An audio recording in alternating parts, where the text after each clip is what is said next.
La CIDE, llamada sucesivamente Secretaría de Inteligencia o SI y luego AFI, es ante todas las cosas un organismo que se autogobierna, es decir, es un Estado dentro del Estado.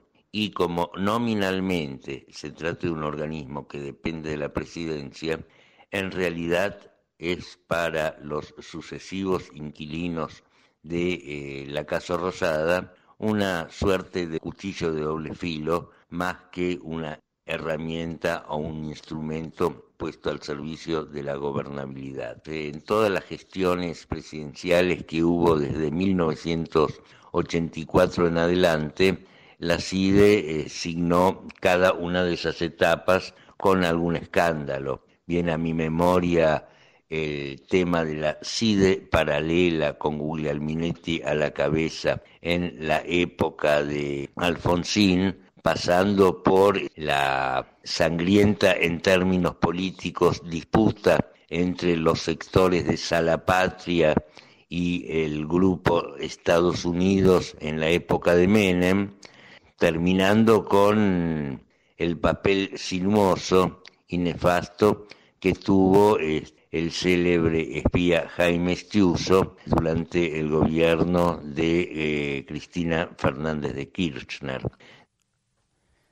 Quería comenzar el comentario editorial con esta opinión que le pedimos a Ricardo Rajendorfer. Él es periodista especializado en policiales, conoce un poco de ese mundo para hablar de los servicios de inteligencia, ¿no? Fueron uno de los grandes temas que estuvo presente en el discurso de Alberto Fernández en la Asunción, la propuesta no solo de intervenir los servicios de inteligencia, sino de hacer una reforma que todavía no se conoce, ¿no? Tampoco se sabe muy bien qué es la intervención, porque todo presidente nuevo que llega pone una persona propia al mando de lo que se conoce como la casa y, bueno, de alguna manera lo interviene.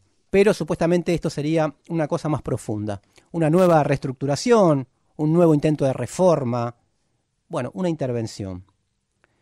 Pero la pregunta que surge es ¿por qué hace 40 años se toma desde la apertura democrática hasta ahora, para no ir más atrás, se sigue planteando, hay como un consenso general de que es uno de los grandes problemas del régimen político, uno de los grandes problemas que afecta a las libertades democráticas y sin embargo están ahí.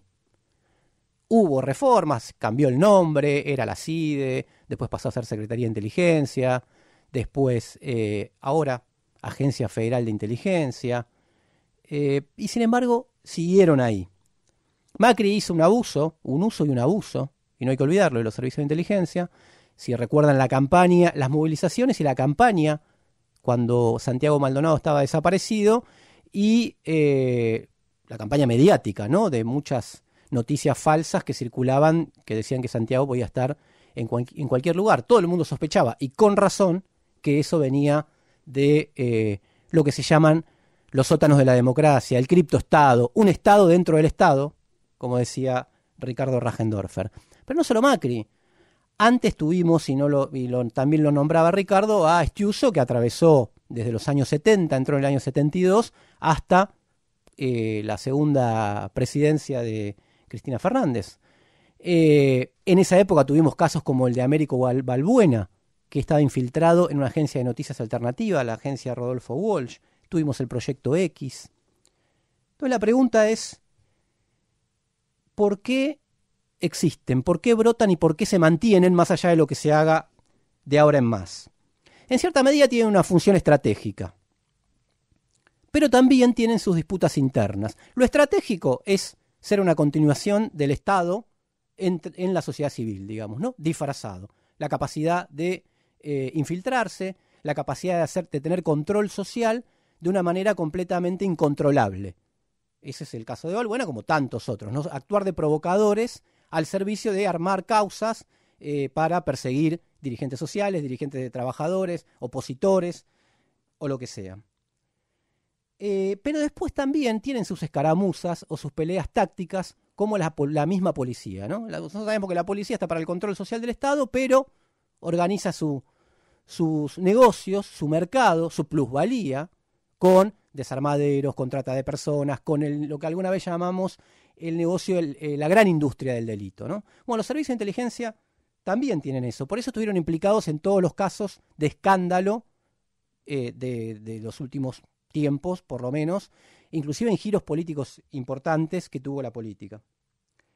Son en cierta medida un Estado disfrazado de sociedad civil y habilitado para eso. Algunos los mantienen como con más conocimiento público y otros directamente lo esconden. Macri precisamente restauró un decreto en el cual decía que los fondos de la CIDE pasaban a ser reservados absolutamente para que no se sepa qué se hace con un presupuesto que para el 2020 se hablaba de 3.500 millones de pesos. Ahora se destinarían a otra cosa. Se habla de 2.000, 2.500 agentes orgánicos y no se sabe cuántos son inorgánicos. Ahora, ¿de qué se nutre? ¿De qué se nutre la información que comercian, que manejan y de lo que hacen una industria los servicios de inteligencia? Bueno, se nutren de muchos de los secretos que tiene esta democracia. De muchos de los secretos que tienen los jueces, de muchos de los secretos que tienen los empresarios y que hacen acuerdo con los gobiernos o con los políticos o con los medios. Hay un lado B de la política que justamente existe, de la política tradicional que justamente existe porque está lleno de acuerdos, pactos que se hacen a espaldas del pueblo. Lo que se ve en el debate parlamentario, lo que se ve en los debates públicos, en las exposiciones, en las conferencias de prensa, es una parte, pero todo el mundo sabe que hay muchas cosas que esconder.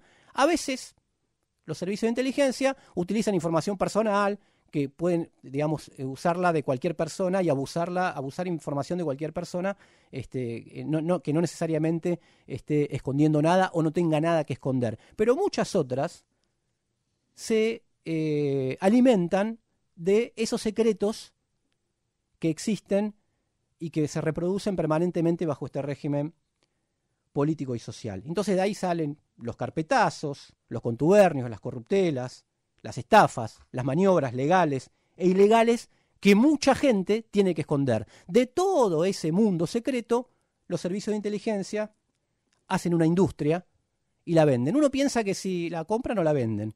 Uno piensa que si no existieran, probablemente brotarían igual sujetos que hagan las veces del rol que cumplen hoy los servicios de inteligencia. Por supuesto que la exigencia de disolución de todos esos aparatos inmediatos es una demanda democrática, elemental, necesaria, muy importante, pero no suficiente. La cuestión radica en terminar con los privilegios de una casta política, judicial, subordinada a un poder económico, con el que tiene íntimas relaciones y que justamente son los que les guardan, hasta que los traicionan, quizás en algún momento, sus secretos. En última instancia, cada régimen político tiene los espías que se merecen porque están hechos a su imagen y semejanza.